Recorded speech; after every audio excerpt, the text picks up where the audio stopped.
अब यहाँ पे लेक्चर नंबर 4 है न्यूटन्स लॉज ऑफ मोशन का। यहाँ पे हम लोग कॉन्टैक्ट फोर्सेस को डिस्कस करेंगे, ठीक है। तो सबसे पहला एग्जांपल है कॉन्टैक्ट फोर्स का, नॉर्मल फोर्स, है ना। तो ये फोर्स क्या है? Force perpendicular to surfaces in contact, इसको बोलते हैं नॉर्मल फोर्स, है ना।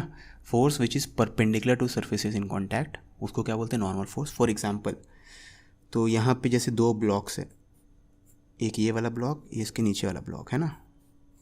इस ब्लॉक का नाम ए है, इस ब्लॉक का नाम बी है। तो अगर आप इमेजिन करो, ए का निचला सरफेस, नीचे वाला सरफेस, बी का ऊपर वाले सरफेस के साथ कॉन्टैक्ट में, ठीक है।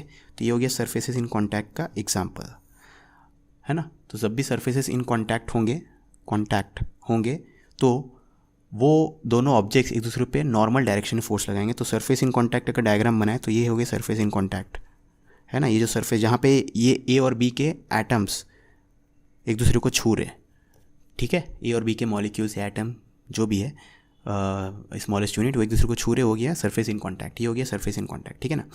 तो ए जो होगा वो बी पे, ए जो होगा वो बी पे एक रिपल्सिव फोर्स लगाएगा, ठीक है, जिसको बोलते हैं नॉर्मल।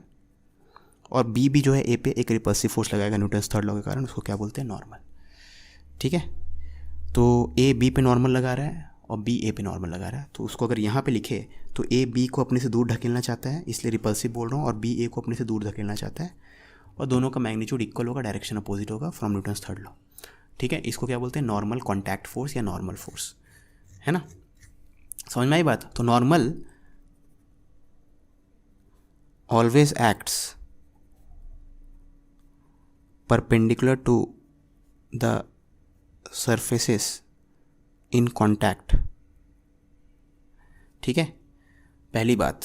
दूसरी बात, नॉर्मल जो है tries to separate the surfaces in contact, ठीक है, that is it is repulsive, ठीक है। अब रिपल्सिव मैं कोट्स में लिख रहा हूँ, ये एक्चुअल में जो मैं बोल रहा हूँ ये गलत है, लेकिन इसको यूज़ करके आप डायरेक्शन आराम से निकाल सकते हो, ठीक है। तो सबसे पहले देखो, इसको लगाएंगे, सबसे पहले तो नॉर्मल सरफेस के परपेंडिकुलर लगेगा। अब परपेंडिकुलर दो ऑप्शन था, है ना। परपेंडिकुलर दो ऑप्शन है, ए बी को अपने तरफ खींच रहा हो और बी ए को अपनी तरफ खींच रहा हो, वो भी तो एक एग्जाम्पल है ना, ठीक है। लेकिन हमेशा नॉर्मल ऐसा लगेगा कि वो दोनों ऑब्जेक्ट को दूर करना चाहेगा, दूसरे से दूर करना चाहेगा, ठीक है। तो नॉर्मल हमेशा ऑब्जेक्ट्स इन कॉन्टैक्ट को दूर करना चाहेगा, ठीक है। बी ए को दूर ढकेल रहा है, ए बी को दूर ढकेल रहा है, ठीक है। और नॉर्मल हमेशा परपेंडिकुलर लगेगा, जो सरफेस कॉन्टैक्ट में उसके परपेंडिकुलर लगेगा, ठीक है। अब दो तीन एग्जांपल ले लेते हैं जहाँ पे नॉर्मल फोर्स का डायरेक्शन वो सीखेंगे कैसे निकालना है, ठीक है। तो मान लो ये एक स्फीयर, एक बॉल है ना, ये ज़मीन पे पड़ा हुआ है। तो अगर अब बॉल के ऊपर ज़मीन के कारण जो नॉर्मल है उसका डायरेक्शन को पता करना है। सबसे पहले आप पता करो कि बॉल जो है ज़मीन को जहाँ पे भी टच कर रहा है वो पॉइंट्स को इमेजिन करो, ठीक है, जिन पॉइंट्स पे टच कर रहा है ना।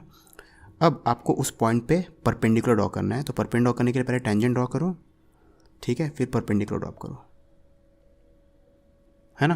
तो आपने परपेंडिकुलर ड्रॉ कर दिया, जो परपेंडिकुलर होगा वो सरफेसेस इन कॉन्टैक्ट जो होगा, तो यहाँ पे आप स्मॉल पार्ट लोगे तो उसके परपेंडिकुलर होना चाहिए जो नॉर्मल का डायरेक्शन होगा, ठीक है।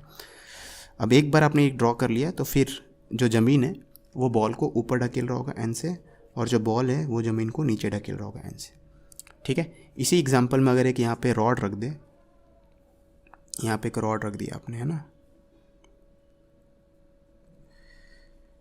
ठीक है। तो रॉड के इस हिस्से पे ये ज़मीन नॉर्मल ऐसे लगाएगी, है ना, ठीक है, क्योंकि रॉड और ज़मीन कॉन्टैक्ट में है ना, तो ज़मीन के परपेंडिकुलर होना चाहिए ना नॉर्मल का डायरेक्शन, ठीक है ना, ओके। और रॉड के इस हिस्से में ये जो है ये नॉर्मल ऐसा लगाएगा, क्योंकि अगर ये सेंटर है तो आपको पता है नॉर्मल ऐसा होता है, ठीक है। सबको सपोज अब सबका वैल्यू तो कुछ डिफरेंट होगा, तो इसका नाम N1 रख दिया, इसका नाम N2, है ना। वैसे रॉड जो ज़मीन पे नॉर्मल इस तरफ लगाएगा, ठीक है, मतलब ज़मीन रॉड को एक दूसरे को रिपेल कर रहे होंगे, है ना। वैसे रॉड इस बॉल को रिपेल कर रहा होगा, तो बॉल ने रॉड के ऊपर N1 उस तरफ लगाया, और रॉड जो है बॉल पे N1 इस तरफ लगाएगा। वैसे बॉल जो है ग्राउंड को रिपेल कर रहा होगा, ठीक है। तो ये सब नॉर्मल का डायरेक्शन देखने का तरीका है ना।